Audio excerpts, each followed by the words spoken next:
बिस्मिल्लाहिर्रहमानिर्रहीम। हमने सीआरपीसी शुरू किया, चैप्टर 25 इसमें ख़त्म किया।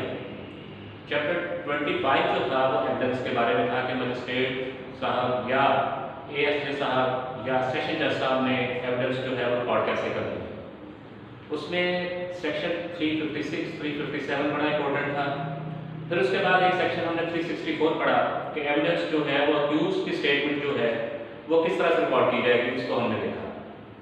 अब उसके बाद अगर हम फर्दर देखते हैं इसके बारे में कि ये जो QSO 1984 है उसमें एविडेंस का क्या बताया गया है, तो उसमें चैप्टर 10 जो है वो बड़ा रेलेवेंट चैप्टर है। उसमें सबसे पहले जो उसमें बताया गया है आर्टिकल 130 का अर्बन उसमें है, तो 130 में ये बताया गया है कि order and production of the witness कैसे होगी। तो उसमें with regard to the production and examination of a witness that would be regulated by the law, relevant law क्या हो सकता है, सिविल प्रोसीजर हो सकता है और क्रिमिनल प्रोसीजर हो सकता है। यानी क्रिमिनल प्रोसीजर में जो प्रोसीजर दिया गया है उसके मुताबिक उसको रेगुलेट किया जाएगा, या सिविल प्रोसीजर में जो दिया गया है उसके मुताबिक इस एविडेंस को जो है रिकॉर्ड किया जाएगा। अगर इन दोनों के अलावा कि वहाँ पे ऐसा कोई क्लियरली मेंशन्ड नहीं है तो फिर क्या होगा, फिर डिस्क्रिशन ऑफ द कोर्ट होगी कि कोर्ट क्या कहती है, किस तरह से है। ये इसका आर्टिकल 130 जो है ये बयान करता है। अब इसमें अगर हम थोड़ा सा प्रैक्टिस की तरफ आ जाए तो प्रैक्टिस क्या कहती है। वैसे तो अगर देखा जाए तो जो CPC है, सिविल प्रोसीजर कोड है, उसका ऑर्डर है ऑर्डर 18 जो कि बताता है कि order of production and examination of witness किस तरह से होगा। लेकिन क्योंकि हमारा यहाँ पे ज्यादा कंसर्न जो है, हम जो वीडियोस बना रहे हैं, जो लेक्चर्स डिलीवर कर रहे हैं, उनमें हमेशा हमारा जो फोकस रहा है क्रिमिनल लॉ पे रहा है। तो हम बात क्रिमिनल लॉ के हवाले से करेंगे। इसमें बेसिकली है क्या, क्रिमिनल लॉ में FIR भी The law is set in motion, चलान आ गया। जब चलान आता है तो चलान का जो एक फर्स्ट पेज है उसके ऊपर एक कैलेंडर ऑफ विटनेसेस होता है, लिस्ट ऑफ विटनेसेस उसको कहते हैं। यानी लिस्ट ऑफ विटनेस जो IO है वो तैयार करके भेजता है। अब जब वो कोर्ट में आ गई, कोर्ट में आने के बाद उसमें जो विटनेसेस बयान किए गए हैं उनको प्रोसिक्यूशन का काम होता है कि वो स्टार्ट करे अपने विटनेसेस को कोर्ट में बुला के उनके ऊपर एग्जामिनेशन इन चीफ और फिर उसके बाद cross examination from the defence side. अब जो उसमें लिस्ट दी गई है उसके बारे में ये नहीं है कि पहले नंबर पर जो लिखा है वही आएगा, पहले उसको जो है एग्जामिन किया जाएगा। उसमें कोर्ट की डिस्क्रिप्शन के मुताबिक प्रोसिक्यूशन ने विटनेसेस जो हैं वो बता दिए कि ये हैं। अब उनके मुताबिक जो विटनेसेस हैं उनको जब इन चीफ होगा तो क्रॉस एग्जामिनेशन होगा। अब जो हमारी प्रैक्टिस है वो ये है कि तमाम विटनेसेस जो आते हैं, जो प्रिजाइडिंग ऑफिसर साहब हैं, जो ASA साहब हैं या मजिस्ट्रेट साहब जो हैं, उनकी जो एविडेंस रिकॉर्ड करते हैं और फिर दूसरी तरफ से डिफेंस जो है उसको क्रॉस एग्जामिन करता है। लेकिन इसमें एक चीज का ख्याल रखा जाता है कि जो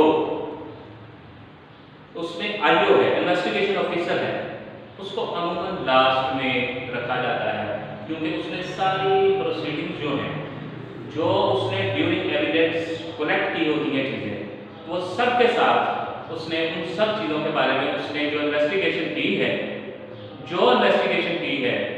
उसके बारे में उसने अपना जो है बयान देना होता है। उसने जो जिंदगियां लिखी होती हैं उनके ऊपर भी उसको क्रॉस एग्जामिन करना होता है।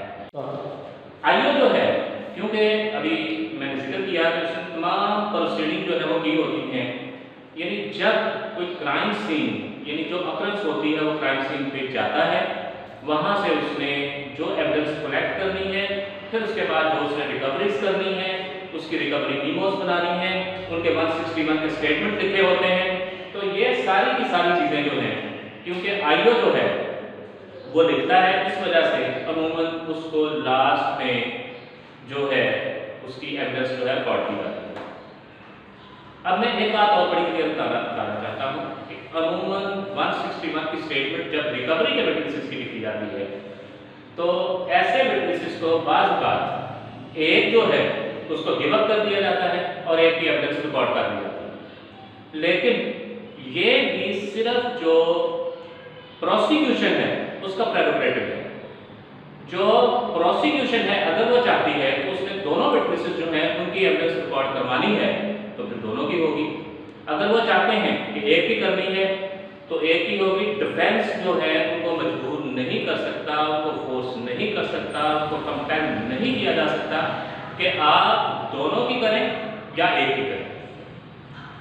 उसके साथ साथ ये भी बड़ा क्लियर है कि किसी जगह पे और किसी स्टेज पे ये मजबूर नहीं किया जा सकता कि ये जो लिस्ट ऑफ विटनेसेस है इनमें से फलां को आप गिव अप कर दें या फलां को पहले करें फलां को बाद में करें। ये बड़ी वाज़ेह और क्लियर है। इसमें प्रोसीजरल लॉ जो है जो बयान किया गया है सीआरपीसी में वो भी बड़ा क्लियर है। फिर उसके बाद अगर आप आ जाएं यूएसओ पे और उसका जो इसमें एविडेंस के लिहाज से चैप्टर है वो भी बड़ा क्लियर है। ये चीज़ें जो हैं ये जो हम बयान करना चाह रहे हैं इसमें यही है कि order and examination of the witnesses कैसे होगा।